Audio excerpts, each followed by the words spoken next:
Vuestra salvación. Sermón predicado la mañana del domingo 30 de julio de 1871 por el reverendo Charles Haddon Spurgeon en el Tabernáculo Metropolitano, Newington, Londres. Vuestra salvación. Filipenses capítulo 2 y versículo 12. Esta mañana escogimos para nuestro texto las palabras vuestra salvación, no por alguna singularidad ni tampoco por el más mínimo deseo de que la brevedad del texto les provocara asombro, sino porque al anunciar solo estas dos palabras, nuestro tema podrá ser expuesto ante ustedes con mayor claridad.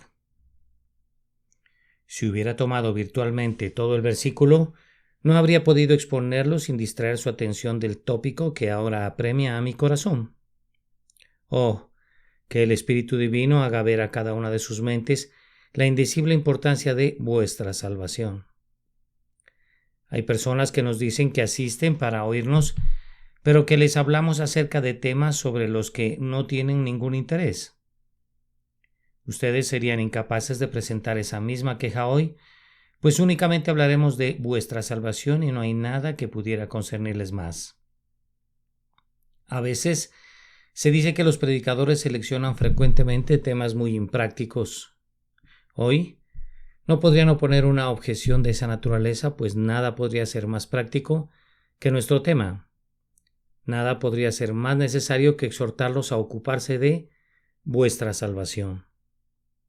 Incluso hemos escuchado decir que los ministros se deleitan en temas abstrusos, en dogmas contradictorios y en misterios que sobrepasan toda comprensión. Pero esta mañana nosotros hemos de navegar consistentemente a lo largo de una ruta muy apacible.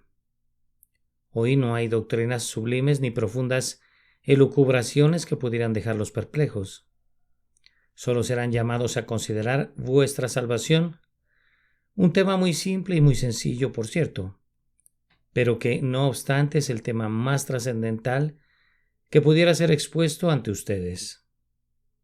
Buscaré palabras sencillas y frases simples que sean apropiadas para la sencillez y la simplicidad del tema, para evitar cualquier distracción motivada por el lenguaje del predicador, y para promover pensamientos exclusivamente relacionados con este tema único, exclusivo e indiviso, vuestra salvación. Les pido a todos ustedes, como hombres razonables, que no se perjudicarían ni se descuidarían a ustedes mismos, que me presten su más solemne atención. Ahuyenten a los enjambres de vanidades que zumban en torno suyo y cada quien piense por sí mismo sobre su propia salvación. Oh, que el Espíritu de Dios aísle a cada uno de ustedes en una soledad mental y constriña a cada uno de ustedes individualmente a enfrentar la verdad relativa a su propio estado. Cada hombre aparte y cada mujer aparte, el Padre aparte y el Hijo aparte, vengan ahora delante del Señor en pensamiento solemne, y nada deberá ocupar su atención excepto esto, vuestra salvación. Vamos a comenzar la meditación de esta mañana notando la materia bajo consideración, la salvación. Salvación es una palabra grandiosa esta, que no siempre es entendida, que es a menudo desvalorizada y cuya médula es desdeñada. Salvación es una materia que concierne a todos los presentes. Todos nosotros caímos en nuestro primer padre. Todos nosotros hemos pecado personalmente y todos nosotros pereceremos a menos que encontremos la salvación. La palabra salvación contiene en sí la liberación de la culpa de nuestros pecados pasados. Cada uno de nosotros ha quebrantado la ley de Dios más o menos flagrantemente. Todos nosotros hemos rodado cuesta abajo, aunque cada uno ha elegido un camino diferente.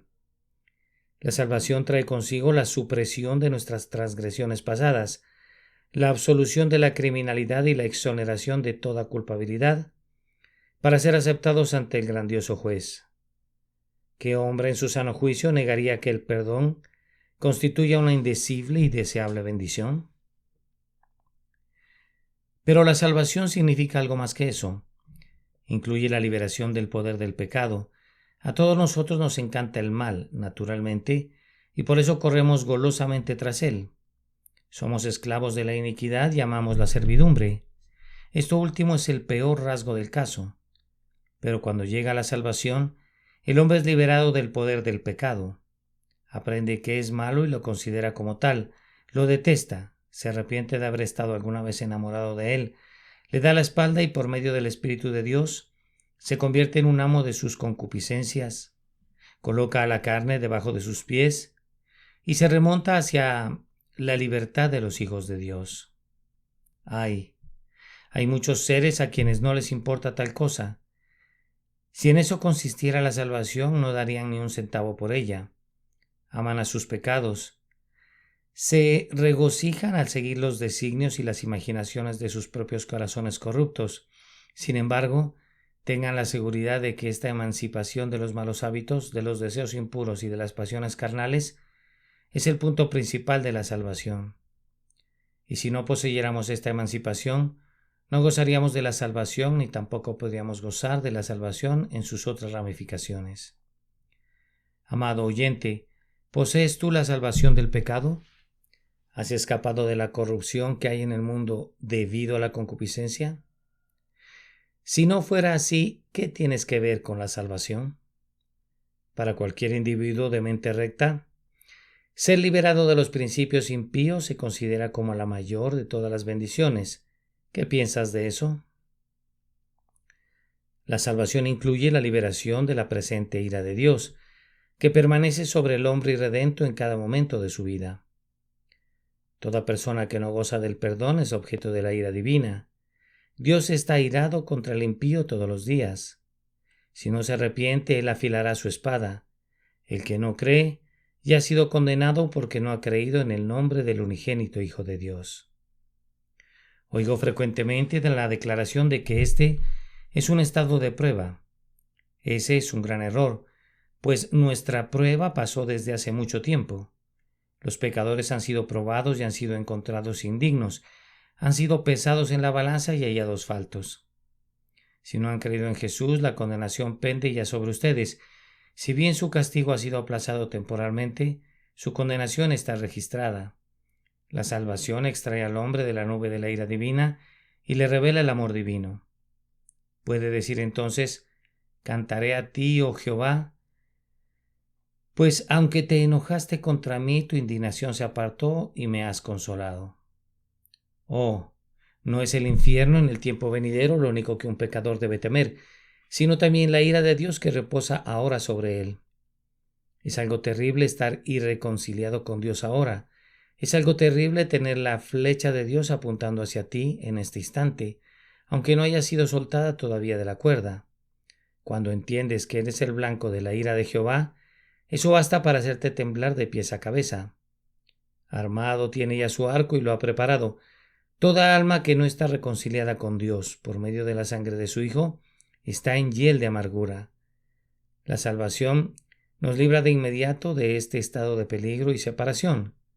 Ya no somos más hijos de ira, lo mismo que los demás, sino que somos hechos hijos de Dios y coherederos con Cristo Jesús. ¿Qué pudiera concebirse que sea más precioso que esto? Y luego, finalmente recibimos esa parte de la salvación que los ignorantes ponen al principio, haciendo que constituya la totalidad de la salvación. Como consecuencia de ser liberados de la culpa del pecado, del poder del pecado y de la presente ira de Dios, somos liberados de la ira futura de Dios. Esa ira se descargará a su máxima potencia sobre las almas de los hombres cuando abandonen el cuerpo y estén delante del tribunal de su Hacedor. Si partieren de esta vida sin ser salvos, por supuesto. Morir sin salvación es entrar en la condenación. Donde la muerte nos deja, allí nos encuentra el juicio, y donde el juicio nos encuentra, la eternidad nos ha de conservar por los siglos de los siglos. El que es inmundo sea inmundo todavía, y quien es desventurado como castigo por ser inmundo, será irremediablemente desventurado todavía. La salvación libra al alma de descender al abismo del infierno. Nosotros, siendo justificados, ya no estamos más sujetos al castigo, porque ya no somos susceptibles de ser acusados de culpa. Cristo Jesús Soportó la ira de Dios para que nosotros no tuviéramos que soportarla jamás. Él consumó una plena expiación ante la justicia de Dios por los pecados de todos los creyentes. Contra el creyente no permanece ningún registro de culpa. Sus transgresiones son borradas, pues Cristo Jesús terminó con la transgresión, puso un fin al pecado e introdujo una justicia sempiterna. ¿Qué palabra tan amplia es esta? Salvación.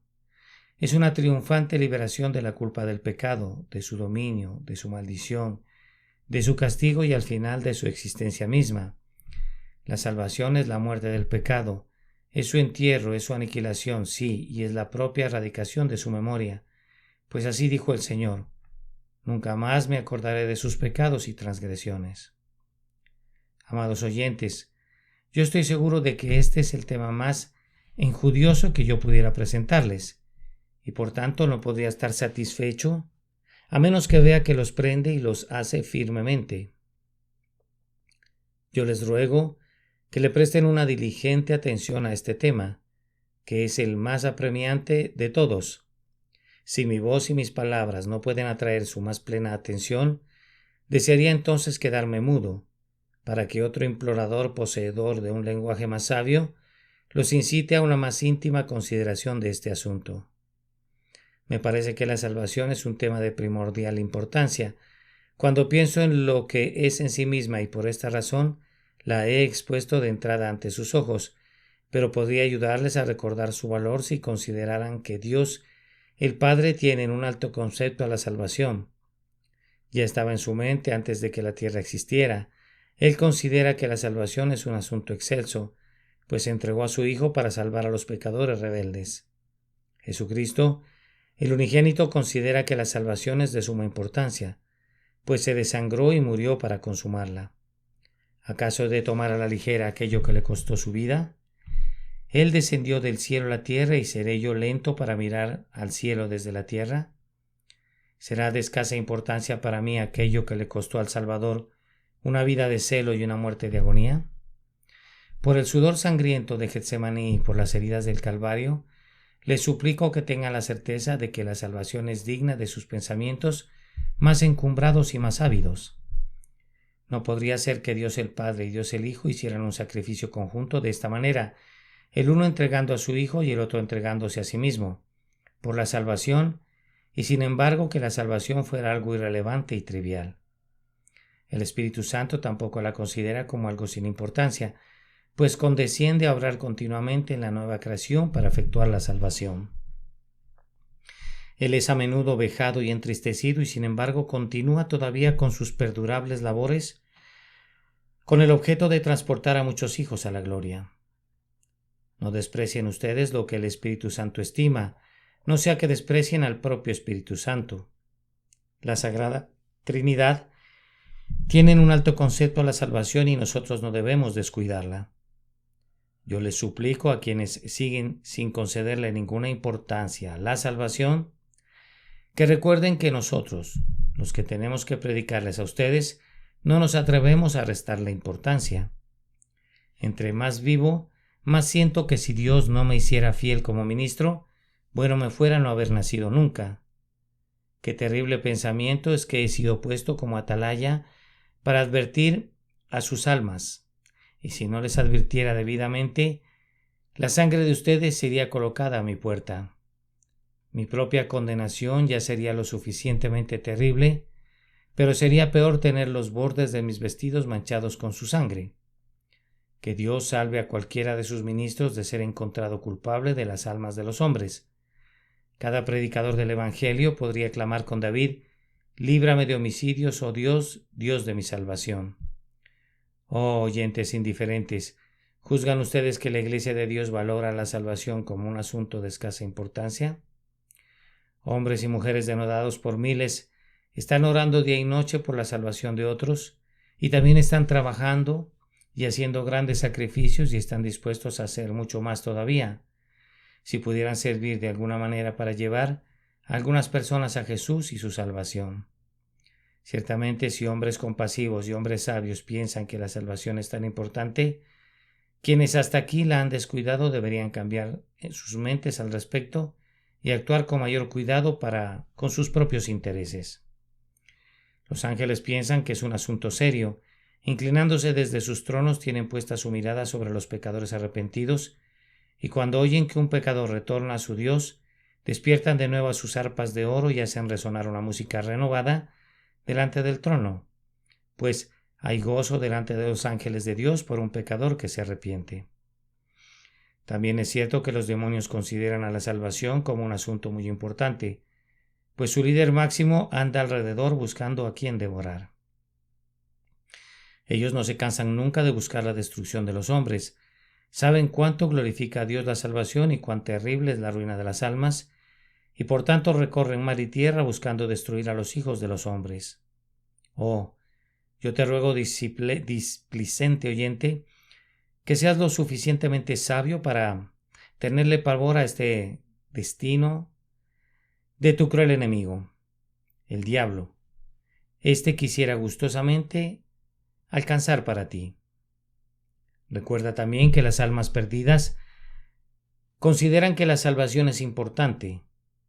Cuando estaba en este mundo, el hombre rico no tenía en alta estima otra cosa que sus graneros y el almacenamiento de todo su producto. Pero cuando llegó al lugar del tormento, entonces dijo: Padre Abraham, envía a Lázaro a la casa de mi padre, porque tengo 5 hermanos, para que les testifique a fin de que no vengan ellos también a este lugar de tormento. Las almas perdidas ven las cosas bajo una luz diferente de la luz que los deslumbró aquí abajo. Valoran las cosas sobre una base diferente de cómo las valoramos aquí, donde los placeres pecaminosos y los tesoros terrenales se enturbian al ojo de la mente. Les ruego entonces por la bendita Trinidad, por las lágrimas y por las oraciones de los santos, por el gozo de los ángeles y de los espíritus glorificados, por la malicia de los demonios y la desesperación de los perdidos, que despierten del adormecimiento y que no descuiden una salvación tan grande. Yo no voy a depreciar nada que concierna a su bienestar, pero aseveraré resueltamente que nada les concierne tanto a todos ustedes como la salvación. Por supuesto que su salud les concierne. Manden a llamar al médico si están enfermos. Cuiden bien la dieta y el ejercicio y todas las leyes sanitarias. Cuiden sabiamente de su constitución física y sus peculiaridades, pero ¿qué importa? Después de todo haber poseído un cuerpo sano, si tuvieran un alma a punto de perecer. Riqueza, sí. Sí han de tenerla, aunque descubrirían que es algo vacío. Si pusieran en su corazón, o más bien su corazón en ella. Prosperidad en este mundo, gánelan si pudieran hacerlo limpiamente, pero ¿qué aprovechará al hombre si ganare todo el mundo y perdiere su alma? Un ataúd de oro sería una pobre compensación por un alma condenada. Ser echado fuera de la presencia de Dios, ¿podría ser mitigada esta miseria por montañas de tesoros? ¿Podría ser endulzada la amargura de la segunda muerte por el pensamiento de que el desventurado fue una vez un millonario y que su riqueza podría afectar la política de las naciones? No, no hay nada en la salud o en la riqueza comparable a la salvación. Tampoco el honor y la reputación podrían resistir una comparación con ella. Verdaderamente no son sino chucherías y sin embargo, a pesar de eso, ejercen una extraña fascinación sobre los hijos de los hombres. Oh señores, si cada cuerda de todas las arpas del mundo hiciera resonar sus glorias, y si cada trompeta proclamara su alma, ¿qué importaría eso si una voz más potente les dijera: apartaos de mí, malditos al fuego eterno preparado para el diablo y sus ángeles? Salvación, salvación, salvación. Nada en la tierra podría igualársele, pues su mercancía es mejor que la plata y su ganancia es mejor que el oro refinado. La posesión del universo entero no equivaldría a una alma perdida por el terrible daño que ha sufrido y que ha de sufrir por siempre. Amontonen mundos y que llenen las balanzas. Sí, traigan tantos mundos como estrellas y carguen la balanza de un lado. Luego, en este otro lado, coloquen a una sola alma dotada de inmortalidad y descubrirán que pesa más que todo lo demás. Salvación. Nada podría asemejársele. Oh, que sintamos su valor indecible y por tanto que la busquemos hasta poseerla en su plenitud. Pero ahora debemos proseguir a un segundo punto de consideración y oro pidiéndole a Dios, al Espíritu Santo, que lo grabe en nosotros, y es ¿a quién le pertenece este asunto? Ya hemos visto cuál es el asunto, la salvación. Ahora consideren de quién es vuestra salvación. En esta hora ninguna otra cosa debe ocupar sus pensamientos excepto solo este asunto intensamente personal. Y yo le imploro al Espíritu Santo que mantenga fija la atención de sus mentes en este único punto. Si eres salvo, será tu propia salvación y tú mismo la gozarás. Si no eres salvo, el pecado que ahora cometes es tu propio pecado y su culpa es tu propia culpa. La condenación bajo la cual vives con toda su falta de quietud y con su miedo o con toda su dureza y descuido es propia tuya, es toda tuya. Podrías participar en los pecados de otros hombres y otros hombres podrían volverse partícipes de los tuyos, pero hay un peso sobre tu propia espalda que nadie más podría tocar con ninguno de sus dedos.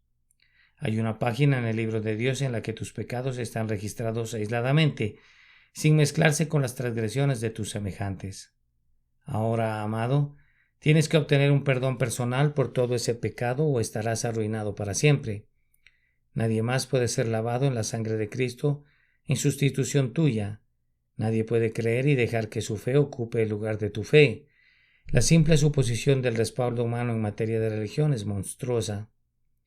Tú mismo tienes que arrepentirte, tú mismo tienes que creer, tú mismo tienes que ser lavado en la sangre, o de lo contrario no habría para ti ningún perdón, ninguna aceptación, ninguna adopción y ninguna regeneración.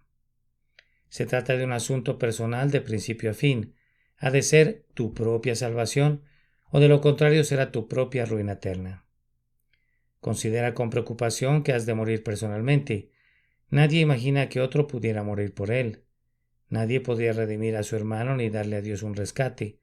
A través de esa puerta de hierro he de pasar solo y tú también.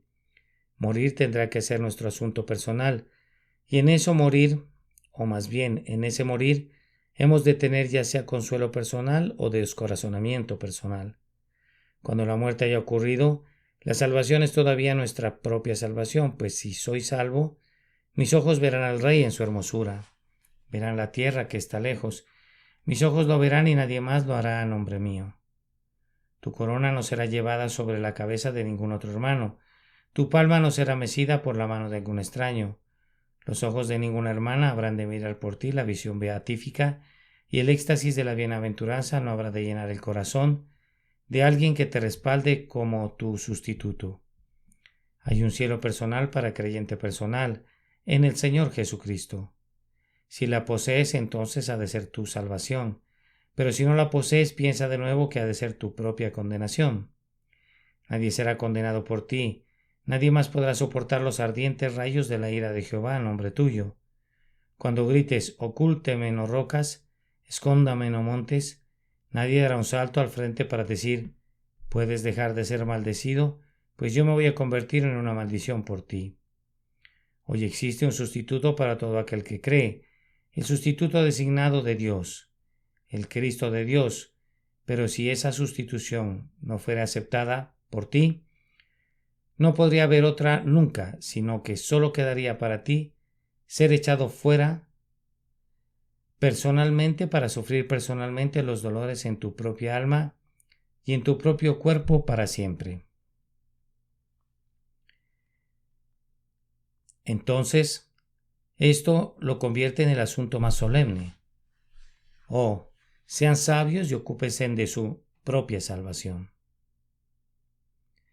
Podrías ser tentado hoy y muy probablemente olvidarías tu propia salvación al ser influenciado por pensamientos de otras personas.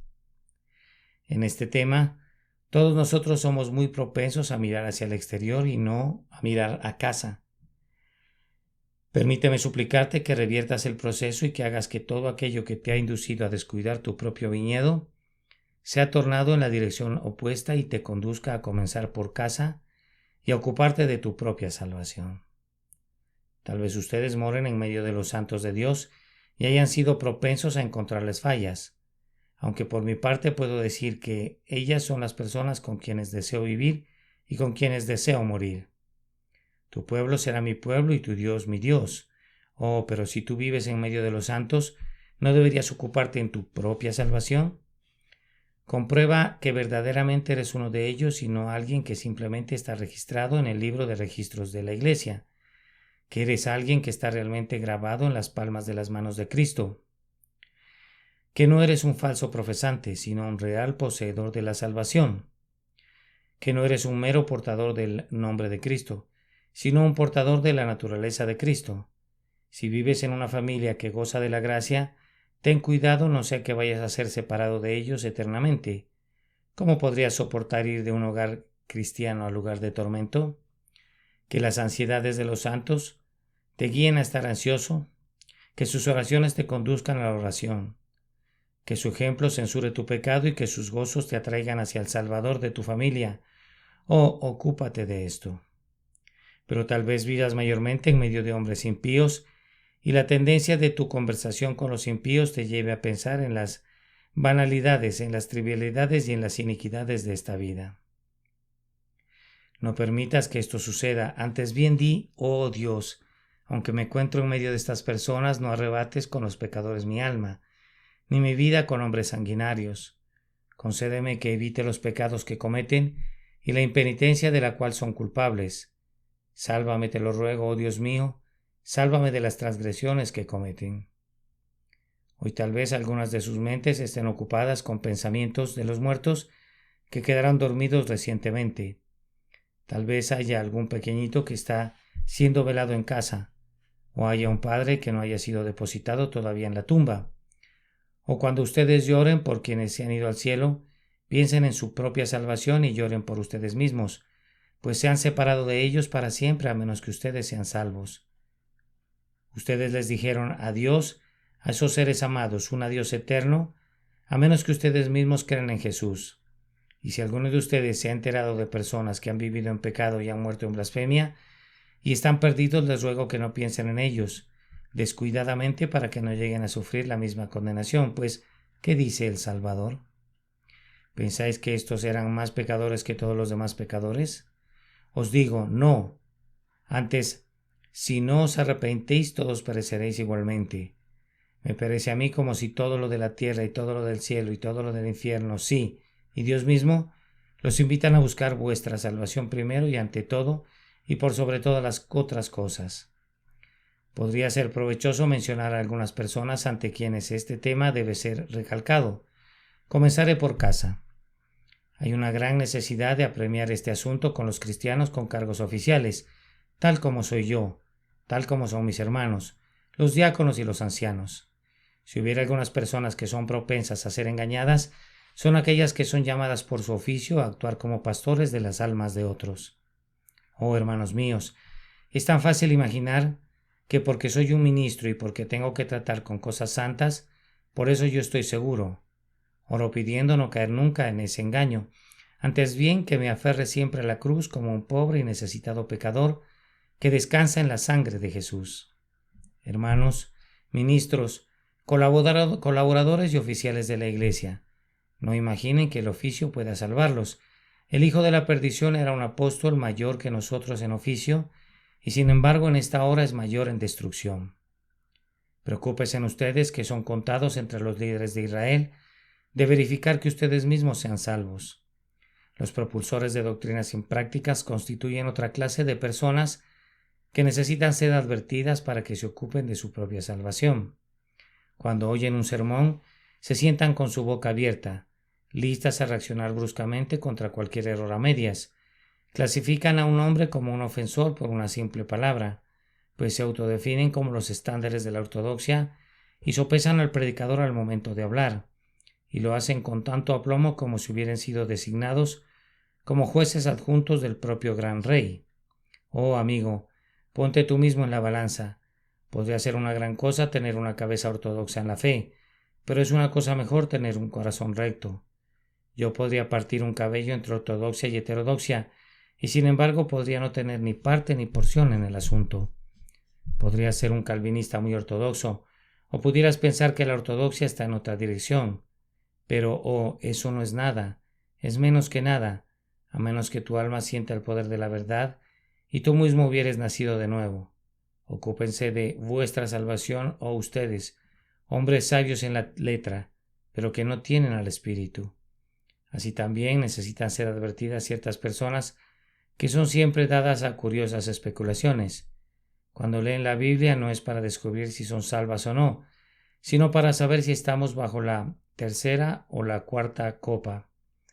¿Cuándo ha de tener lugar el milenio? ¿O qué cosa es la batalla de Armagedón?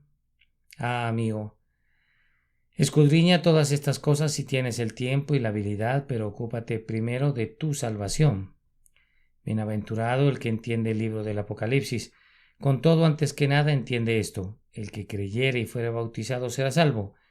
El más brillante doctor en los símbolos y misterios del Apocalipsis será echado fuera tan ciertamente como el más ignorante, a menos que haya venido a Cristo y haya apoyado su alma sobre la obra expiatoria de nuestro grandioso sustituto. Yo sé de algunos seres que necesitan grandemente ocuparse de su propia salvación. Me refiero a quienes siempre están criticando a los demás. Difícilmente pueden asistir a algún lugar de adoración sin que estén observando el vestido o la conducta del vecino. Nadie está a salvo de sus comentarios, pues son jueces muy perceptivos y hacen observaciones muy perspicaces. Ustedes que son criticones y chismosos, ocúpense de su propia salvación. Ustedes condenaron a un ministro el otro día por una supuesta falta, y sin embargo él es un amado siervo de Dios que mora cerca de su Señor. ¿Quién eres tú, amigo, para usar tu lengua contra alguien como él? El otro día una pobre cristiana humilde fue el blanco de tu murmuración y de tu calumnia, al punto de que heriste su corazón. Oh, ocúpate de ti mismo, ocúpate de ti mismo. Si algunas veces, interiormente, o más bien esos ojos que miran externamente de manera tan incisiva, miraran algunas veces interiormente, podrían ver un espectáculo que los dejaría ciegos de horror. Pero sería un bendito horror si los condujera a volverse al Salvador, quien les abriría sus ojos nuevamente y les concedería ver su salvación. Podría decir también que en este asunto de ocuparse de la salvación personal es necesario hablarles a algunos que han respaldado ciertos grandes designios públicos. Yo confío ser un protestante tan ardiente como el que más, pero conozco también a muchos apasionados protestantes que solo son un poco mejores que los católicos romanos, pues aunque los católicos de antaño estaban decididos a quemarlos, ellos ciertamente les negarían la tolerancia a los católicos de hoy, si pudieran hacerlo, y en eso no veo ninguna diferencia entre los dos grupos de fanáticos intolerantes. Protestantes celosos, yo estoy de acuerdo con ustedes, pero les advierto que su celo en este asunto no los salvará, ni suplirá el lugar de la piedad personal. Muchos protestantes ortodoxos serán encontrados a la siniestra del grandioso juez, y ustedes también, que por siempre están discutiendo agitadamente este o aquel tema público, yo les quisiera decir: dejen tranquila la política mientras su propia política interna no haya sido puesta sobre un sólido fundamento. Tú eres un reformador radical y podrías enseñarnos un sistema de economía política que enderezaría todos nuestros errores y le daría a cada persona lo que le corresponde. Entonces te ruego que corrijas tus propios errores, refórmate, entrégate al amor de Jesucristo. ¿O qué significaría para ti, aunque supieras cómo balancear los asuntos de las naciones y cómo regular los arreglos de todas las clases de la sociedad, si tú mismo eres aventado como el tamo delante del aventador del Señor? Que Dios nos conceda gracia entonces para que, independientemente de cualquier otra cosa en la que nos involucremos, que guardemos la salvación en su lugar debido y procuremos hacer firme nuestra salvación y elección, nuestra vocación y elección. Y ahora, en tercer lugar, que se nos conceda la gracia para hablar debidamente, voy a responder a ciertas objeciones. Me parece oír que alguien dice: bien, pero ¿acaso tú no crees en la predestinación? ¿Qué tenemos que ver nosotros con ocuparnos de nuestra salvación? ¿Acaso no está fijado todo? Necio, pues difícilmente podría responderte sin darte el título correcto. ¿No estaba fijado que debías mojarte o no al venir a este lugar? Entonces, ¿para qué trajiste tu paraguas? ¿No está fijado que debes ser alimentado hoy con alimento o que debes pasar hambre? Entonces, ¿para qué irás a casa y tomarás tu alimento? ¿No está fijado que vivirás o no el día de mañana? ¿Por tanto habrías de cortarte la garganta? No, tú no razonas tan perversamente y tan neciamente acerca del destino en referencia a cualquier otra cosa excepto a tu propia salvación. Y tú sabes que no se trata de razonamiento, sino de una simple perorata. Esta es toda la respuesta que te daré y toda la que mereces. Alguien más dice, para mí es un problema ocuparme de mi propia salvación. ¿Acaso tú no crees en la plena seguridad? ¿Acaso no hay personas que saben que son salvas más allá de toda duda? Sí. Bendito sea Dios, y yo espero que haya muchas de esas personas aquí presentes ahora. Pero déjenme decirles quienes califican para estar en esa categoría. Son personas que no temen examinarse a sí mismas. Si me encuentro con alguien que diga yo no tengo ninguna necesidad de examinarme más a mí mismo, yo sé que soy salvo y por tanto no tengo ninguna necesidad de ocuparme al respecto, yo me aventuraría a decirle, amigo, tú ya estás perdido. Este considerable engaño tuyo te ha conducido a creer en una mentira. No hay personas tan cautelosas como aquellas que poseen plena seguridad, y no hay personas que tengan tanto temor santo de pecar contra Dios, ni que caminen tan cuidadosamente y con tanta cautela como aquellas que poseen la plena seguridad de la fe. La presunción no es una seguridad, aunque hay. Muchos piensan que lo es. Ningún creyente que posea la plena seguridad objetará jamás a que se le recuerde la importancia de su propia salvación. Pero surge una tercera objeción. Esto es algo muy egoísta, dirá alguien. Tú nos has estado exhortando a que nos miremos a nosotros mismos y eso es puro egoísmo. Sí, eso afirmas, pero déjame decirte que es un tipo de egoísmo que es absolutamente necesario antes de que pueda ser abnegado. Una parte de la salvación es ser liberado del egoísmo, y yo soy lo suficientemente egoísta para desear ser liberado del egoísmo. ¿Cómo podría ser de algún servicio para los demás si tú mismo no eres salvo? Un hombre se está ahogando. Yo estoy sobre el puente de Londres. Si yo saltara del parapeto y supiera nadar, podría salvarlo. Pero supongan que no sé nadar, entonces podría prestar algún servicio saltando hacia una muerte súbita y cierta, conjuntamente con el hombre que se está hundiendo. Yo estoy descalificado para ayudarle mientras no tenga la habilidad de hacerlo. Hay una escuela por allá. Bien, la primera indagación de quién ha de ser el maestro debería ser: ¿sé yo mismo aquello que profeso enseñar? ¿Llamas a eso una indagación egoísta? En verdad es una indagación sumamente abnegada, basada en el sentido común.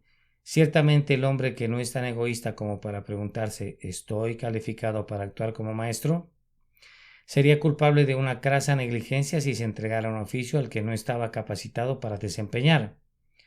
Voy a suponer a una persona iletrada que entra a una escuela y dice yo seré el maestro aquí y recibiré la paga, y sin embargo no puede enseñarles a los niños a leer o escribir. ¿No sería muy egoísta si no se ocupara de su propia idoneidad? Pero seguramente no es egoísmo lo que haría al hombre dar un paso hacia atrás y decir no, primero he de asistir yo mismo a la escuela, pues de otra manera me estaría burlando de los niños si yo intentara enseñarles algo. No es el egoísmo, entonces, cuando es visto apropiadamente lo que nos hace ocuparnos de nuestra propia salvación, pues es la base desde la cual operamos para bien de los demás. Habiendo respondido a esas objeciones, voy a intentar brevemente prestar alguna ayuda a quienes de buena gana quisieran estar en lo correcto en las otras cosas mejores. ¿Le ha agradado al Espíritu Santo inducir a alguien aquí presente a poner empeño en lo tocante a su propia salvación? Amigo, yo te voy a ayudar a responder a dos preguntas. Primero, pregúntate, ¿soy salvo? Quisiera ayudarte a responder eso muy rápidamente. Si eres salvo esta mañana, eres objeto de una obra dentro de ti, como dice el texto. Ocupaos en vuestra propia salvación con temor y temblor, porque Dios es el que en vosotros produce así el querer como el hacer. Ustedes no pueden obrarla dentro, pero cuando Dios la obra en ustedes, ustedes la aplican fuera. ¿Tienen una obra del Espíritu Santo en su alma? ¿Sienten algo más de lo que la naturaleza humana, sola y sin ayuda, podría alcanzar? ¿Han experimentado un cambio que es obrado en ustedes desde lo alto? Si así fuera, eres salvo. Además, ¿descansa tu salvación enteramente en Cristo? ¿Quién depende de cualquier otra cosa excepto de la cruz? Depende de aquello que lo engañará. Si tú estás afirmado en Cristo, estás sobre una roca, pero si tú confías en parte en los méritos de Cristo y en parte en tus propios méritos, entonces tienes un pie sobre la roca, pero tienes el otro pie sobre arenas movedizas, y es como si tuvieras ambos pies sobre arenas movedizas, pues el resultado será el mismo. Nadie sino Jesús puede hacer el bien a pecadores desvalidos. Tú no eres salvo a menos que Cristo sea todo en tu alma, el alfa y la omega, el comienzo y el fin, lo primero y lo último. También juzga por esto. Si eres salvo, le has dado la espalda al pecado. No has dejado de pecar. Dios quiera que pudiéramos dejar de hacerlo, pero has dejado de amar al pecado. Ya no pecas deliberadamente, sino que lo haces por debilidad. Ahora buscas empeñosamente a Dios y la santidad. Le tienes respeto a Dios, deseas ser semejante a Él y anhelas estar con Él. Tu rostro mira hacia el cielo. Eres como un hombre que viaja al Ecuador. Sientes más y más la cálida influencia del calor y de la luz celestiales. Ahora, si el curso de tu vida fuere tal que no caminas en pos de la carne, sino en pos del Espíritu, y produces los frutos de la santidad, entonces eres salvo. La respuesta a esa pregunta debe ser dada con gran honestidad e integridad para con tu propia alma. No seas un juez demasiado parcial. No concluyas que todo está bien porque las apariencias externas son hermosas. Delibera antes de entregar un veredicto favorable. Júzgate tú mismo para que no seas juzgado. Sería mejor que se condenaran ustedes mismos y que fueran aceptados por Dios a que se absolvieran a ustedes mismos y descubrieran su error al final. Pero supongan que esa pregunta tuviera que ser respondida negativamente por alguien, y me temo que así ha de ser. Entonces, que quienes confiesen que no son salvos oigan la respuesta a otra pregunta: ¿cómo puedo ser salvo? Ah, querido oyente, no tengo que traer un volumen gigantesco ni una carga completa de folios en mi brazo y decirte: te llevará meses y años entender el plan de salvación. No, el camino es plano y el método simple. Si crees, serás salvo al instante. La obra de Dios de salvación es instantánea en lo que se refiere a su comienzo y en esencia. Si tú crees que Jesús es el Cristo, eres nacido de Dios ahora. Si te colocas en espíritu al pie de la cruz y contemplas al Dios encarnado sufriendo, desangrándose y muriendo allí, y si al tiempo que lo miras tu alma consiente en recibirlo como su Salvador y se echa de lleno sobre él, tú eres salvo. Cuán vívidamente viene a mi memoria en esta mañana el momento en que creí en Jesús por primera vez. Es el acto más simple que mi mente haya realizado jamás y sin embargo ha sido el más maravilloso, pues el Espíritu Santo lo obró en mí.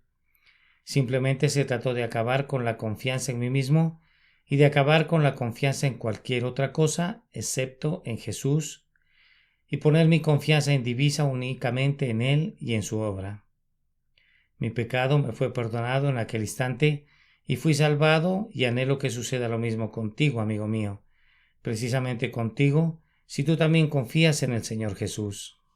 Vuestra salvación será obtenida mediante ese único acto simple de fe y a partir de ese momento será guardada por el poder de Dios mediante la fe para alcanzar salvación y tú hollarás el camino de la santidad, hasta que llegues a estar donde Jesús está en la bienaventuranza sempiterna. Que Dios nos conceda que ni una sola alma salga de este lugar sin ser salva.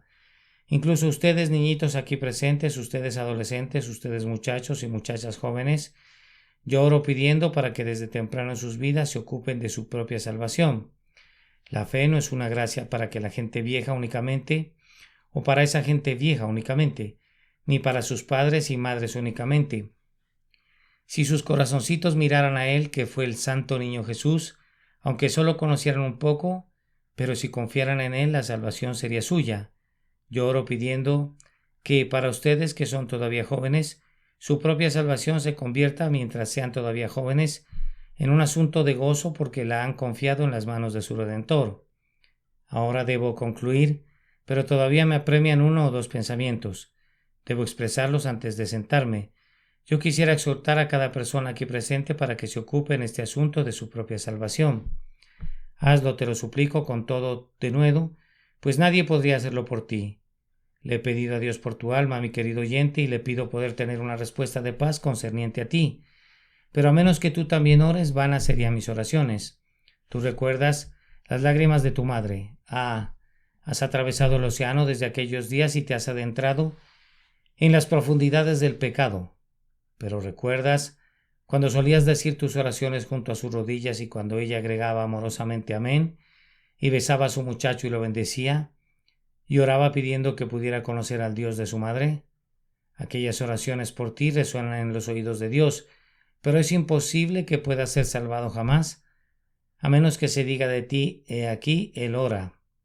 La santidad de tu madre solo podría levantarse en juicio para condenar tu maldad deliberada, a menos que la imites. Las sinceras exhortaciones de tu padre solo confirmarían la justa sentencia del juez, a menos que les prestes atención y tú mismo consideres y pongas tu confianza en Jesús. Consideren cada uno de ustedes que solo hay una esperanza, y que si esa única esperanza se perdiera, se perdería para siempre. Un comandante que es derrotado en una batalla intenta otra y espera poder ganar todavía la campaña.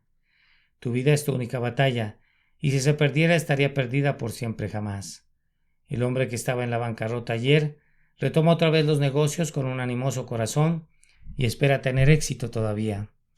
Pero el negocio de esta vida mortal, si eres encontrado en estado de quiebra, en ese negocio estarás en bancarrota por los siglos de los siglos. Por tanto, te exhorto en verdad por el Dios viviente delante de quien estoy y ante quien podría tener que rendir cuentas de la predicación de este día, antes de que el sol de otro día salga, te exhorto a ocuparte de tu propia salvación. Que Dios les ayude para que nunca cesen de buscar a Dios, hasta saber por el testimonio del Espíritu que en verdad han pasado de muerte a vida. Ocúpense de ello ahora. En este preciso día llega la voz de la advertencia para algunos de ustedes proveniente de Dios. Y llega con un énfasis especial, pues la necesitan grandemente ya que su tiempo es limitado. ¿Cuántos han pasado a la eternidad durante esta semana? Ustedes mismos podrían partir de la tierra de los vivos antes del próximo domingo. Yo supongo, de conformidad al cálculo de probabilidades, que de esta audiencia hay varias personas que habrán de morir dentro del mes siguiente. No estoy haciendo conjeturas ahora, sino que, de acuerdo a todas las probabilidades, estos miles de personas presentes no podrán reunirse de nuevo. Si piensan que todos lo harán, entonces ¿quiénes entre nosotros serán citados a la tierra desconocida? ¿Serás tú, joven doncella, pues que has estado riéndote de las cosas de Dios? ¿Será aquel comerciante que está allá que no tiene el tiempo suficiente para la religión? ¿Serás tú, amigo mío extranjero, que has cruzado el océano para tomar unas vacaciones? ¿Serás transportado de regreso a tu patria convertido en un cadáver? Yo en verdad los conjuro a que consideren esto ustedes mismos, todos ustedes. Ustedes que habitan en Londres recordarán que hace años, cuando el cólera barría a lo largo de nuestras calles, algunos de nosotros estuvimos en medio de todo y vimos caer a muchos en torno nuestro, como si hubiesen sido tocados por una flecha invisible aunque mortal. Se dice que esa enfermedad se encamina hacia acá de nuevo. Se dice que está barriendo rápidamente desde Polonia y a través del continente. Y si llegara y se apoderara de algunos de ustedes, ¿estarían listos a partir? Incluso si esa forma de muerte no afligiera a nuestra ciudad, como pido que así pase, con todo la muerte está siempre dentro de nuestras puertas, y la pestilencia camina en medio de las tinieblas cada noche. Entonces consideren sus caminos, así dice el Señor, y con sus palabras concluye este discurso. Prepárate para venir al encuentro de tu Dios, oh Israel. Vuestra salvación. Sermón predicado la mañana del domingo 30 de julio de 1871 por el reverendo Charles Haddon Spurgeon en el Tabernáculo Metropolitano, Newington, Londres. Vuestra salvación.